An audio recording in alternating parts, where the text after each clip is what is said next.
नमस्कार, बहुत बहुत स्वागत है आपका। मैं हूं आपके साथ ललित और मेरे साथ हमारे न्यूज हेड शरद द्विवेदी जी हैं। जी शरद जी, और सबसे पहले एक बड़ी खबर का हम रुख करेंगे, उसके बाद चर्चाएं भी करेंगे। तो चुनाव के बीच एक चौंकाने वाली रिपोर्ट सामने आई है। 65 साल में भारत में हिंदुओं की आबादी, जी हां, हिंदुओं की आबादी 8% घटी है और मुस्लिमों की जो आबादी है उसमें 43% का इजाफा हुआ है। पीएम आर्थिक सलाहकार परिषद की रिपोर्ट में यह खुलासा हुआ है। हिंदू आबादी घटने वाली रिपोर्ट पर बीजेपी ने सवाल खड़े कर दिए हैं। 1950 से लेकर तो 2015 के बीच की यह रिपोर्ट कही जा रही है। तो आपको बता दें, साथ ही साथ सिख समाज और ईसाई समाज की आबादी भी बढ़ी है।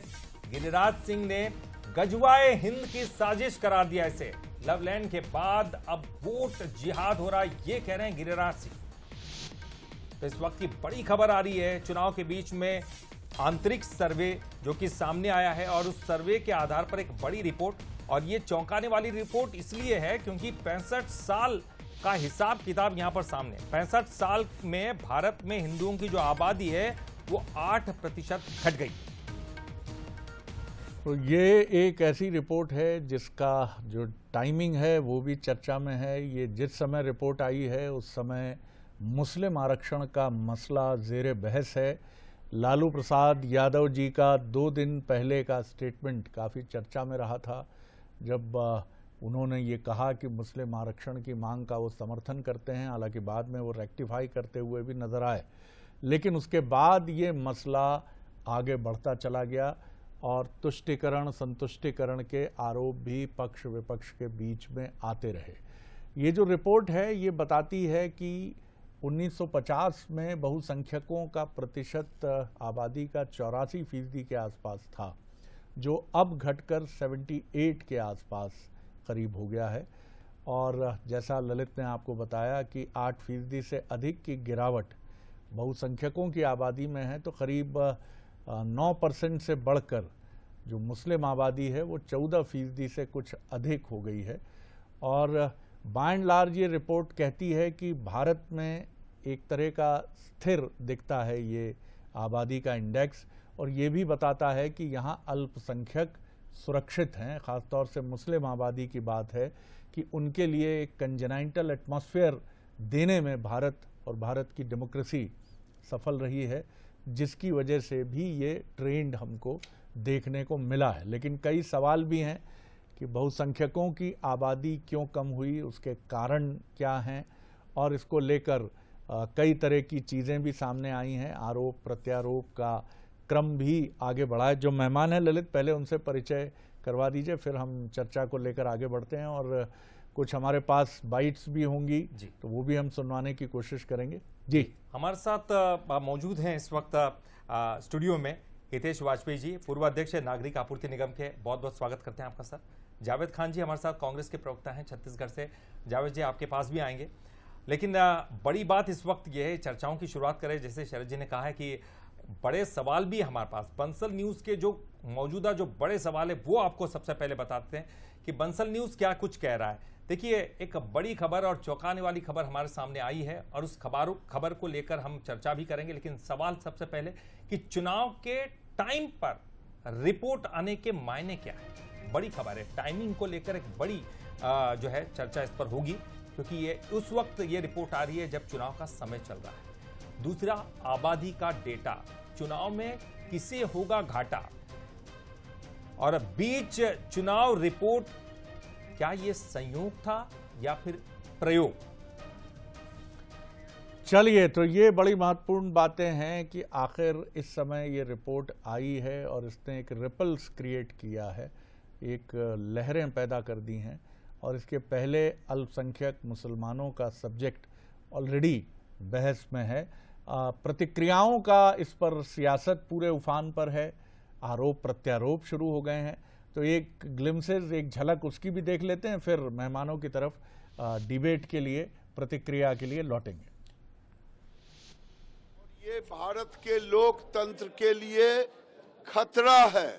जिन्ना ने देश को बंटवा दिया, अब इनके अंदर जिन्ना का जिन पैस गया है। ये फिर से दूसरा 47 लाना चाहते हैं, देश को बांटना चाहते हैं गजवाए हिंद की तरह। देखिएगा देश में किस प्रकार से सनातनियों की हिंदुत्व की आबादी 7% घटी है और वही माइनॉरिटी की आबादी देश के अंदर 42% बढ़ी है। जबकि आज़ादी के समय में पाकिस्तान जो लोग गए थे 23% हिंदू थे, आज वहाँ पे 2% हिंदू रह गए। कहाँ चले गए वो लोग? मार दिए गए, धर्म परिवर्तन किया गया। इन दोनों धर्मों की मानसिकता का साफ साफ दर्शन है और ये अपने आप में एक चिंता का विषय भी है। जहाँ हम देश को आगे बढ़ाना चाहते हैं, वहीं आबादी एक जनसंख्या का बढ़ना एक देश को आगे बढ़ने में अवरोधक तो होता ही है। मुझे लगता है इस पर सभी को चिंतन करना चाहिए। नहीं, वो बहुत गंभीर चिंता की बात है और ये जो जनसंख्या का असंतुलन है, हिंदू की आबादी घटे और मुस्लिम की आबादी बढ़े, यह कांग्रेस की मुस्लिम तुष्टीकरण की राजनीति के कारण से हुआ है। कांग्रेस पार्टी ने मुस्लिम लीग की तरह काम किया है, जिसकी वजह से ये आबादी का जो संतुलन बिगड़ रहा है उसका एकमात्र कारण यही है। इसीलिए इस देश में सामान्य नागरिक संहिता की आवश्यकता है। आप देखिएगा जो सेंसस होना था 21-22 में, आज 24 हो गया, अभी तक तो हुआ नहीं। ये केवल देश की जनता को भ्रम में डालना और लोगों में नफरत फैलाने की बात ये लोग करते हैं। ये पूरी तरीके से प्रधानमंत्री जी, भाजपा के लोगों का यही एजेंडा है। 10 साल तक इन्होंने लोगों को ठगा है और फिर ठगना चाहते हैं। इसी मसले पर प्रियंका गांधी की भी प्रतिक्रिया सामने आई है, उसको भी सुन लेते हैं, फिर लौटते हैं मेहमानों की तरफ। प्रधानमंत्री की आर्थिक सलाहकार परिषद की एक स्टडी में पाया गया है 1950 से 2015 के बीच हिंदुओं की आबादी 7.8% घट गई है, जबकि भारत की जनसंख्या में अल्पसंख्यक समूहों की हिस्सेदारी बढ़ गई है। ये सवाल कहाँ से आया आपके पास? ऑफिस की तरफ से ना। ऑफिस को बोलो प्रियंका जी पूछ रही है किसने भेजा उन्हें। तो एक अलग किस्म की प्रतिक्रिया है ये, और इसमें उत्तर से ज़्यादा सवाल शामिल है। चलिए, लोकतंत्र है और लोकतंत्र में व्यक्ति को, राजनेता को अपनी बात कहने का अधिकार है और इस समय चुनाव का माहौल है।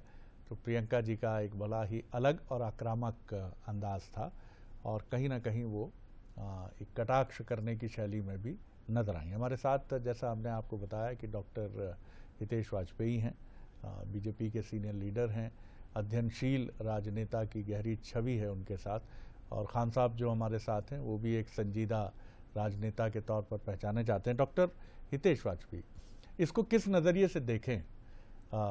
चुनाव का समय है तो मैं ये नहीं कह सकता कि सियासत के नज़रिए से न देखें। एक रिपोर्ट है और एक ऐसी रिपोर्ट भी है जो ये बताती है कि हिंदुस्तान गैर बराबरी को लेकर आगे बढ़ने वाला एक मुल्क है और आपकी पार्टी भी उसकी तस्दीक करती है, आपकी पार्टी भी उसी के साथ चलती है। लेकिन हम देख रहे हैं कि कुछ बीजेपी के नेता इसे खतरा भी बता रहे हैं और कांग्रेस पर आरोप ये है कि आपने कहीं तुष्टीकरण को कुछ इस तरह बढ़ाया कि देश में माइनॉरिटी और मेजॉरिटी में उनके आबादी में एक असंतुलन दिख रहा है। देखिए शरद जी, बहरहाल आपने देखा होगा कि कोई भी इन आंकड़ों को चुनौती नहीं दे रहा है, क्योंकि सरकार के आंकड़े स्वाभाविक है। तो पहली चीज़ तो ये तथ्य सामने हैं और तथ्य एक भारी असंतुलन की ओर इशारा भी कर रहे हैं। इसमें भी कोई दो मत नहीं है कि भाई एक की आबादी बढ़ने का जो प्रतिशत है वो इतना है कि वो उसमें 43% कुल आबादी के हिस्से का बढ़ रहा है और कंपैरेटिवली दूसरे उसको हम 100 में परसेंटाइल में देखते हैं तो 8 कम हो रहा है। तो स्वाभाविक है कि एक जिसको हम पॉपुलेशन कंट्रोल या हम किसी भी मेजर से यदि नापें तो एक वर्ग का एटीट्यूड बहुत अलग है और एक वर्ग का बिल्कुल अलग है। अलार्मिंग क्यों हो जाता है कि देखिए साहब, हम धर्म के नाम पर एक विभाजन ऑलरेडी भोग चुके हैं शरद जी, और हमने देखा है कि बहुत कठिन दौर था जब हमने इसको भोगा है। और उसके बाद यदि यूनिफॉर्म सिविल कोड नहीं रहा शरद जी, तो फिर ये बचा हुआ देश कैसे स्वीकार करेगा? आप बताइए कि हम सबको एक जैसा कैसे माने? एक बात। अब इसका मैं यदि उदाहरण पे आऊं कि इसके लिए किया क्या जाता है कि भाई क्या किया जाए ऐसी परिस्थिति में। अगला सवाल यही एग्जैक्टली जी। तो मेरे सामने मेडिकल साइंस का स्टूडेंट हूँ, तो आपने सुना होगा चूँकि बैगा जनजाति बहुत बड़ी संख्या में मध्य प्रदेश में है और एक्सटिंक्ट हो रही है, यानी कि बहुत मुट्ठी भर लोग उनके बचे हैं। तो हम लोग क्या करते हैं, हमारे यहाँ पर ये कहा गया कि उनकी नसबंदी ना की जाए, मतलब उनकी यदि नसबंदी धोखे से हो गई तो शरद जी बहुत बड़ा एक्शन होता है स्ट्रिक्ट सरकार में आज भी। मतलब आपको भी पता है, आपने कई स्टोरीज कवर करी होंगी इसकी कि पूरा का पूरा अमला सस्पेंड कर दिया जाता है यदि आपने अपने टारगेट्स के लिए किसी भी तरीके से इस ट्राइब के लोगों को छुआ तो बहुत कॉन्सिक्वेंसेस अच्छे नहीं होते हैं। और उसका पर्पस क्या है कि भाई वो ट्राइब एक्सटिंक्ट नहीं होना चाहिए शरद जी। तो एक्सटिंक्ट नहीं होने का पर्पस क्या है कि भाई सृष्टि ने जिस प्रकार से लोगों को बनाया है, लोग उसी संख्या में बने रहें। यदि वो ज़रूरत से ज़्यादा तेज़ी से कम हो रहे हैं शरद जी, तो हम उनको सपोर्ट करें कि उनका अस्तित्व खत्म नहीं होना चाहिए। इसी प्रकार से अब आप इन आंकड़ों को यदि देखेंगे तो इसमें बैलेंसिंग एटीट्यूड क्या होना चाहिए। जागरण नहीं किया जा सकता है, हम कोई बहुत स्ट्रिक्चर्स की बात नहीं कर सकते हैं या इस प्रकार की नहीं कर, फिर हम इसका पॉलिटिकल एनालिसिस कर सकते हैं, हम इसका सोशल एनालिसिस भी कर सकते हैं। इसके पीछे हमारे ऐसे कौन से रीति रिवाज और चीज़ें हैं जो ऐसा लगता है या ऐसा प्रतीत होता है एंथ्रोपोलॉजिकली कि जो इस प्रकार के आचरण को सपोर्ट करता है, तो उस पर विचार किया जा सकता है। And it should come from with in the society. मैं नहीं समझता कि ये एक सिचुएशन सामने आई है और इसका सामना हम सबको प्रसाद करना है। मौर्य कह रहे हैं कि समान नागरिक संहिता की जरूरत है। क्या फिर वही बात जो जिस तरह बीजेपी का स्टैंड है? देखिए, एक देश एक नागरिक, हमारी सिविल लाइफ एक जैसी हो।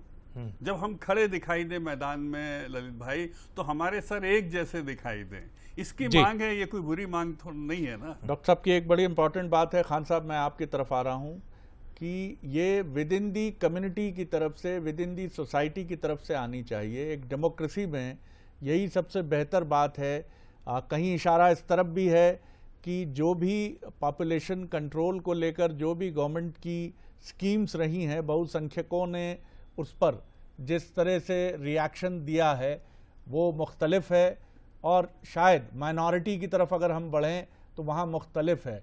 बहरहाल आप इस पूरे मसले को सियासत के नज़रिए से देखें, यह आपका अधिकार है, लेकिन मुझे लगता है कि एक गंभीर डेमोग्राफिक इशू भी है, पॉपुलेशन जनसंख्या से जुड़ा भी एक विषय है जिससे हम मुंह नहीं चुरा सकते हैं। जी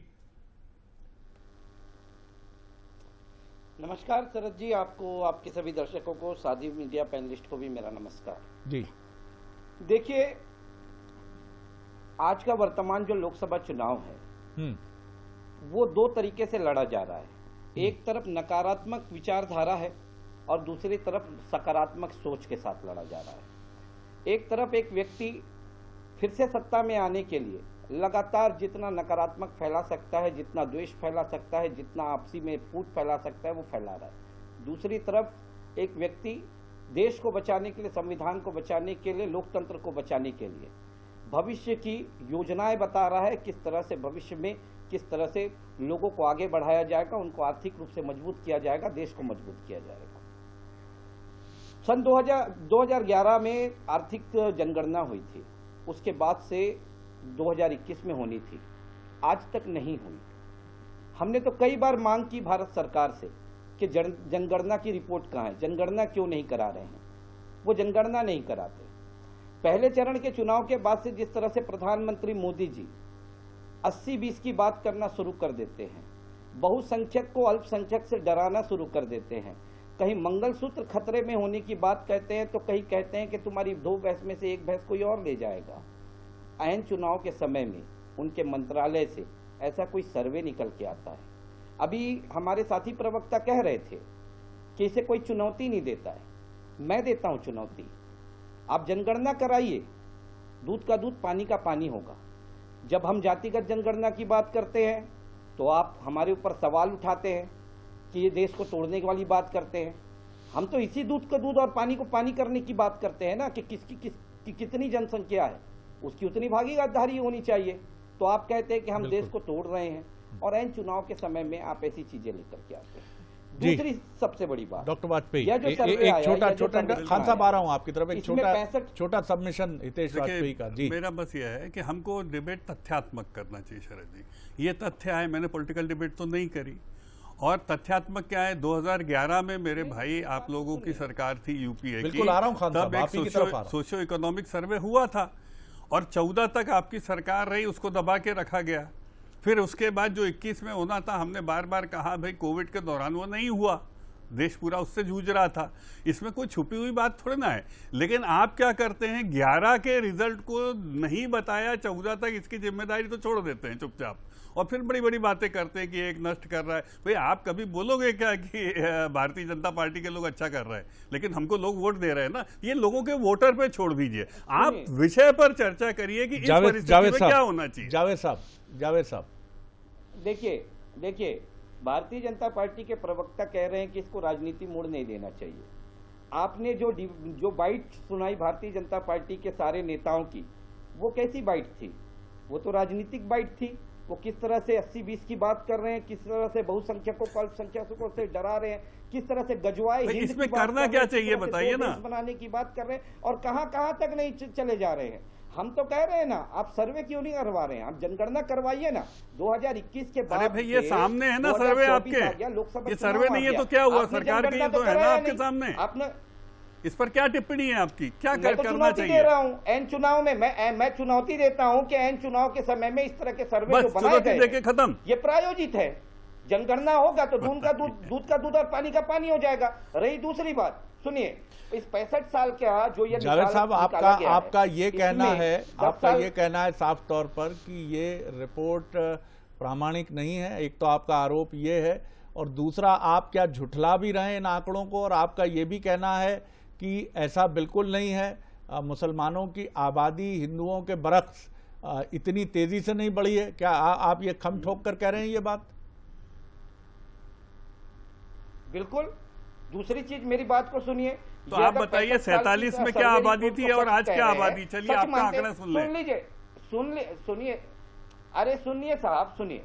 अगर इस सर्वे रिपोर्ट को मैं सत्य भी मान लूं, तो इस सर्वे रिपोर्ट में 2014 से लेकर 2024 का पृथक रूप से किया गया है। मोदी जी के कार्यकाल में भी कितने हिंदू घटे हैं और कितने मुसलमान बढ़े हैं, ये बताया गया है कि नहीं बताया गया है? जो 2014 से देश की जनता को, देश के हिंदुओं को हिंदू राष्ट्र बनाने के सामना नहीं करना चाह रहे इन आंकड़ों का, अपने वोटों को ध्रुवीकरण करते आ रहे हैं, वो तो सवाल तो उनके ऊपर भी उठता है। जावेद भाई, आपके पक्ष के आंकड़े हैं, इसलिए आप इनका सामना नहीं करना चाह रहे। कम कर दिए। बहरहाल इसी रिपोर्ट में कहा गया है कि ये एक बात नहीं है। एक तरफ आप कहते हैं, चलिए मैं एक छोटे से ब्रेक के लिए रुकूंगा जावेद साहब, ब्रेक के बाद लौटता हूं तो इसकी तरफ फिर आऊंगा, इस मसले की तरफ। लेकिन इसी रिपोर्ट में कहा गया है कि ये स्थिरांक की तरफ भी इशारा करती है, स्टेबिलिटी की तरफ भी ये रिपोर्ट इशारा करती है, और ये भी बताती है कि अल्पसंख्यकों के लिए, क्योंकि बांग्लादेश बहुत तेज़ी से बहुसंख्यक आबादी बढ़ी है, सबसे तेज़ हमारे पड़ोसी देशों में, और पाकिस्तान में भी आबादी बढ़ी है, लेकिन बांग्लादेश के बरक्स वो काफ़ी पीछे है। और हम जो हैं, म्यांमार में बहुसंख्यक आबादी घटी है, फिर उसके बाद भारत है, और फिर नेपाल है जहां बहुसंख्यक आबादी घटी है। और दुनिया के कुछ और मुल्कों की भी बात करें तो वहां भी ये रिपोर्ट बताती है कि 1950 से 15 के बीच में बहुसंख्यक आबादी कम हुई है। तो ये रिपोर्ट किसी तथ्य को प्रतिपादित नहीं करती है कि ये ऐसा है, बल्कि आपको इसको, अगर स्टैटिस्टिक्स को एक अलग नज़रिए से देखेंगे, ये टाइमिंग ज़रूर आप कह सकते हैं जिस समय आई है उसने एक सियासी तूफान पैदा ज़रूर किया है। लेकिन ये रिपोर्ट जो बताती है कि बहुसंख्यकों की आबादी 7% से ज़्यादा 1950 से 2015 के बीच कम हुई है, तो मुस्लिम आबादी में बढ़ोतरी हुई है। और ये बढ़ोतरी अगर 1950 से 1914 के बीच देखें तो करीब 14% के आसपास है। और ये रिपोर्ट ये भी इंडिकेट करती है कि पड़ोसी मुल्क जहां मुसलमानों की जनसंख्या काफ़ी अधिक है, पाकिस्तान और बांग्लादेश, उनकी तुलना में भारत में जो अल्पसंख्यक हैं उनके लिए कंडीशंस बहुत अच्छी हैं। और ये उस तरफ भी ये इशारा करती है रिपोर्ट कि यहाँ जिस तरह का एटमॉस्फेयर रहा है, और उसकी वजह से यहाँ न सिर्फ इनकी संख्या बढ़ी है, बल्कि उस तरह के मसले जैसे उठे हैं पड़ोसी मुल्कों में जहाँ हिंदू अल्पसंख्यक हैं, और जिसकी बात बार बार हुई भी है, उसकी तुलना में भी ये रिपोर्ट एक उम्मीद की किरण है। लेकिन कई सवाल इस पर खड़े किए जा रहे हैं, और हमने देखा भी है कि कांग्रेस का, खासतौर से प्रियंका जी का भी रिएक्शन हमने देखा। लगातार मेहमान इस विषय पर हमारे साथ हैं। छत्तीसगढ़ में ही हम बात करें अगर डिप्टी सीएम विजय शर्मा जी के बयान का, तो उन्होंने कहा है कि ये जो सर्वे है इसमें जो तथ्य हैं ये चिंता का विषय है। बहुसंख्यक समुदाय घटे और दूसरे समुदाय बढ़ें, ये चिंतनीय तो है। आसपास के देशों में अल्पसंख्यक जो थे, जो हिंदू रहे, वो समाप्ति की तरफ बढ़ गए हैं। पाकिस्तान में तो हिंदू एकदम हाशिए पर चले गए हैं और भारत में जिस तरह की ये तस्वीर सामने आई है उसके बरक्स उन्होंने कहा है, उसको देखते हुए, उससे तुलना करते हुए कहा है कि ये बात चिंतनीय भी है और विचार करने के इस पर भी उन्होंने गौर करने की बात कही। क्या कुछ कहा, सुन लीजिए आप। का विषय है, बहुसंख्यक समुदाय घटे और अन्य समुदाय बढ़ें। खैर बढ़ें सब वो अलग मामला है, लेकिन बहुसंख्यक समुदाय क्यों घट रहा है? आसपास के देशों में आप देखेंगे तो वहाँ अल्पसंख्यक समुदाय खत्म हो गए।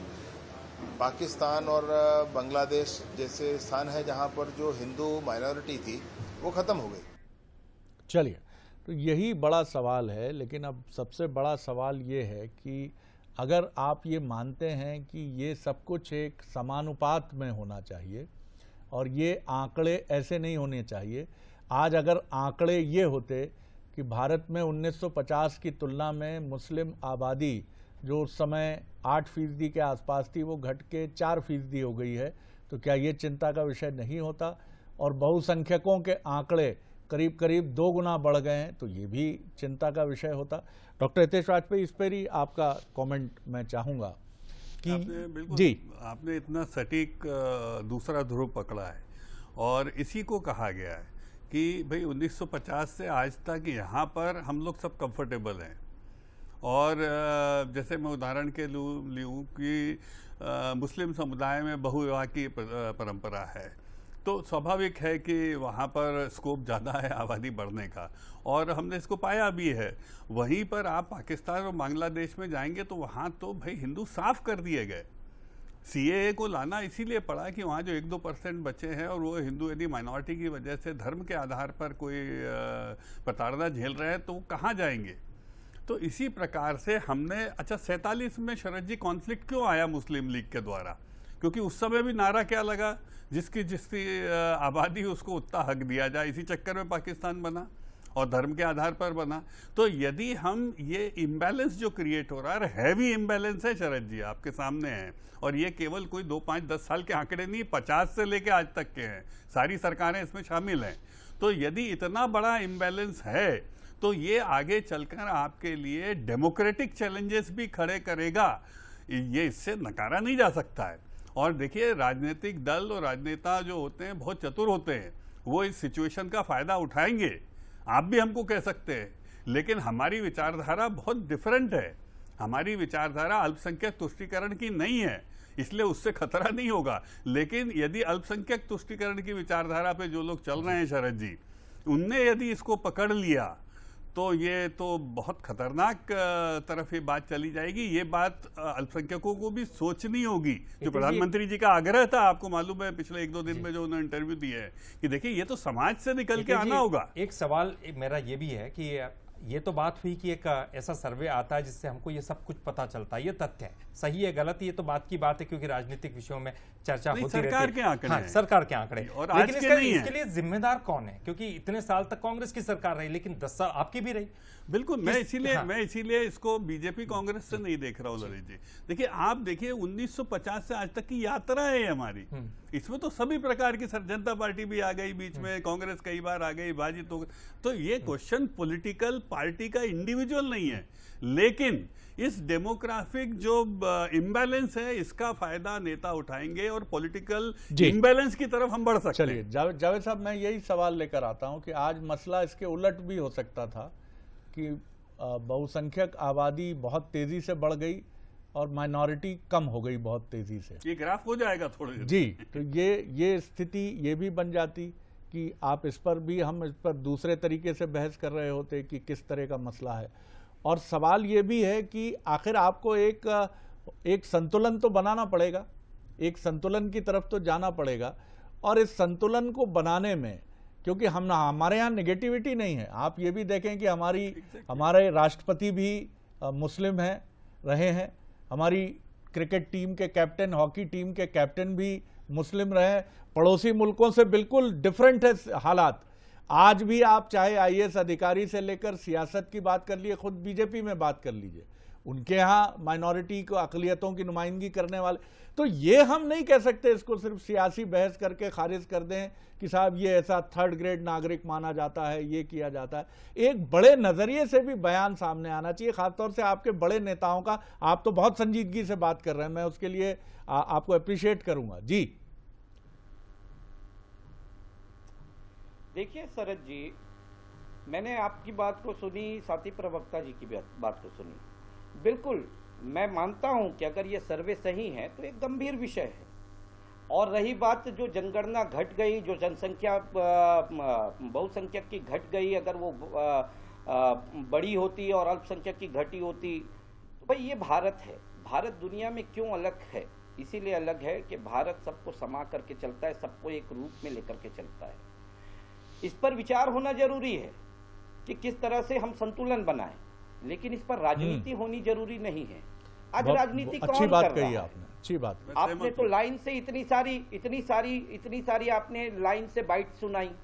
एक भारतीय जनता पार्टी के प्रवक्ता ने इसे यह कहा कि ये बड़ी समस्या है, इसको सब मिलकर बैठ करके इस पे चर्चा करना आपके चाहिए। सामने बैठ के बोल रहा हूँ, लेकिन उसे पार्टी की राय नहीं मान सकते। आपके यहाँ सैम पित्रोदा की राय को क्या मैं कांग्रेस की राय मानूं? अब तो उनका इस्तीफा भी हो गया है, तो कुछ लोग कह सकते हैं, ये उनका अधिकार है। यहां डॉक्टर हितेश वाजपेयी को भी सुना आपने। जी बिल्कुल। देखिए, कुछ लोग कह सकते हैं, उनकी अपनी एक राय होती है। अभी हितेश जी कहे कि अभी 2 दिन पहले प्रधानमंत्री मोदी जी ने भी अपील करी। वही प्रधानमंत्री मोदी जी 4 दिन पहले बहुसंख्यकों को डराने का कार्य करते हैं कि तुम्हारा मंगलसूत्र छीन जाएगा। ये 10-10, 12-12 बच्चे पैदा करने वाले राहुल जी का स्टेटमेंट था, उस पर बहुत चर्चा हुई है सर। और दूसरी सुन लीजिए ना सर, मैं बहुत धैर्यता से आपको सुना है मैंने, आप मुझे भी सुनिए, थोड़ा सा धैर्य रखिए। इंशाल्लाह बिल्कुल सुनाइए। मोदी जी मुसलमानों की आबादी और मुसलमानों की जनसंख्या तो बताते हैं, लेकिन मोदी जी कभी यह बताते हैं कि मेरे पिताजी के भी 6 बच्चे थे। ये देखिए, ये अब आप है ना, फिर वो ये चर्चा की तरफ बढ़ गए। ये व्हाट्सएप टाइप की चर्चा मत करिए साहब। अब आंकड़े आपके सामने हैं और इन आंकड़ों पर कुछ है कहने के लिए तो ठीक है, नहीं तो बर्तन बजाने से कोई आपके मतलब पास नहीं है। जावेद जी, आपके पास कोई सॉल्यूशन है क्या? आप बड़ी संजीदगी के साथ इस बात को कर रहे हैं, कोई सॉल्यूशन है इस पूरे मसले का? कि किसके कितने आंकड़े हैं, कितने कौन बड़ा है, नहीं, ये विषय ही नहीं है, इस तरह से हमें जाना ही नहीं है। जावेद साहब, बहुत संजीदगी से आपने बात की है, मैं बिल्कुल। और देखिए, बड़ा खूबसूरत शेर है कि कुछ बात है कि हस्ती मिटती नहीं हमारी, सदियों रहा है दुश्मन दौरे जहां हमारा। ऐसा नहीं है कि ये मसला आज जेर बहस है, ये 1857 में भी था कि कारतूस में चर्बी कौन सी है। आप मुगलिया सल्तनत की तरफ चलें, तब भी ये था कि ये धर्मस्थल तोड़े जाने चाहिए। लेकिन जब आप देखेंगे, अगर 500-600 सालों से चली आ रही है ये रवायत, और हिंदू मुसलमान इस मुल्क में एक साथ रहते चले आए हैं, तो ये टेस्टिंग टाइम भी नहीं है। हाँ, सियासत के मसले अपनी जगह हैं, लेकिन इस पर न प्रधानमंत्री की कोई टिप्पणी है, न बीजेपी के। जी डॉक्टर साहब, बहुत कम वक्त है, कुछ सेकंड चीज मैं 10 सेकंड में बताऊंगा जावेद भाई। जब बहस चल रही थी धर्म आधारित आरक्षण की, तब पटेल साहब ने बहुत अच्छी बात कही थी, और नेहरू जी ने, जावेद साहब आपको भी वक्त, नेहरू जी ने सर 47 में इसको कहा था कि 23 ऐसे सांसद हैं जो मुस्लिम होने के बावजूद भी नहीं गए। 23 सांसद थे उस समय, और हम वेलकम करते हैं इस बात को, जो धर्म के आधार पर डिवीजन नहीं चाहते हैं। तो वो एक रूपता चाहते हैं कि सब फले फले अच्छे से रहें। डिस्पैरिटी हमेशा आपको दिक्कत में डालेगी। हमारा बस इतना निवेदन है, जो 47 से आज तक ये लाइन रही है, और ये आंकड़े 50 से आज तक के हैं। फिर मैं कहना चाहता हूं, इसमें एक दल, एक नेता, एक प्रधानमंत्री शामिल नहीं है मेरे भाई। ये कोई 10 साल के आंकड़े नहीं दिए। जावेद साहब बोल लीजिए, जावेद साहब बोल लीजिए, 10 सेकंड है आपके पास। जी जी सतीश जी, मैं बस इतना, ठीक है, मैंने आपकी बात को सुना, मैं आपकी बात को स्वीकारता भी हूं, लेकिन यह समस्या आज से नहीं है, 2014 से पहले से भी है और 2014 के बाद की भी है। आप यह बताइए ना, आपकी सरकार तो 10 साल से थी, इस पर क्या कार्य किया आपने? अगर कार्य किया है तो यह बेहतर क्यों नहीं हो पाया? चलिए, हिंदुओं की जनसंख्या जो घट रही है अब करेंगे के अनुसार, वो घटने रुकी क्यों नहीं? अब करेंगे, आप नाराज मत होना। चलिए कितना समय चलिए आपको? चलिए, मैं लेकिन नहीं, मैं नाराज नहीं हो रहा हूं। नहीं, दूसरा, बिल्कुल बिल्कुल। दूसरा, भारतीय जनता पार्टी के एक बड़े मंत्री, कैबिनेट मंत्री अगर यह कह दे कि देश में कांग्रेस एक गजवाए हिंद बनाना चाहती है, जनसंख्या जिहाद करवा रही है। चलिए, मैं तो एक दूसरे नोट पर इस बातचीत को खत्म करता हूं। जावेद साहब, आपकी खास तौर पर तवज्जो चाहूंगा। जो बात डॉक्टर हितेश वाजपेयी ने बड़ी उम्मीद की जी जावेद साहब, जो डॉक्टर हितेश वाजपेयी ने बड़ी उम्मीद की बात की कि 23 मुस्लिम सांसद रहे और निदा फाजली इसी मध्य प्रदेश ग्वालियर के रहे वो, और उनका पूरा परिवार पाकिस्तान चला गया था, लेकिन उन्होंने हिंदुस्तान में रहना मंजूर किया। और 93 में जो मुंबई में हुआ था, उसके बाद एक नज्म उन्होंने लिखी थी, उसकी कुछ लाइनें आप सबकी नज़र करते हुए इस बातचीत को ख़त्म करेंगे हम। ये जो उन्होंने बड़ी खूबसूरत नज्म लिखी थी, जो इस मुल्क की ताकत है कि उठ के कपड़े बदल, घर से बाहर निकल, जो हुआ सो हुआ। जब तलक सांस है, भूख और प्यास है, यही इतिहास है। रख के कांधे पे हल, खेत की ओर चल, जो हुआ सो हुआ। सबसे महत्वपूर्ण बात है कि हमें साथ रहना आता है इस मुल्क के, चाहे वो प्रधानमंत्री नरेंद्र मोदी हों, चाहे वो मोहन भागवत जी हों, चाहे वो कांग्रेस के राहुल जी हों, प्रियंका जी हों, या तमाम लोग हों। सियासत के कुछ बयान इस मुल्क की असली तासीर को गुम नहीं होने देते हैं। और ये मुल्क इतना मजबूत है और इस मुल्क की डेमोक्रेसी इतनी मजबूत है कि सियासत के कुछ बयानात आप ये ना समझें कि वो इस मुल्क की नब्ज की कहानी कह रहे हैं। उम्मीद से देखिए आने वाले मुस्तकबिल की तरफ, उसमें भारतीय जनता पार्टी का भी पूरा कंट्रीब्यूशन है, होगा, और उसमें कांग्रेस का भी पूरा कंट्रीब्यूशन है और होगा। इसी उम्मीद के साथ हम आगे देखें। बहुत शुक्रिया डॉक्टर हितेश वाजपेयी, बहुत शुक्रिया जावेद खान साहब, बहुत शुक्रिया तमाम ललित जी, आपने भी असिस्ट किया हमें, और मैं फिर आपकी तरफ लौट रहा हूँ जी। चलिए, बहुत बहुत शुक्रिया तमाम हमारे गेस्ट हमारे साथ जुड़े। लेकिन घटे हिंदू बढ़े मुसलमान, अभी तो ये शुरुआत है, लेकिन इस पर चर्चाओं का दौर लगातार जारी रहेगा। बंसल न्यूज़ पर भी खबरों का दौर लगातार जारी रहेगा।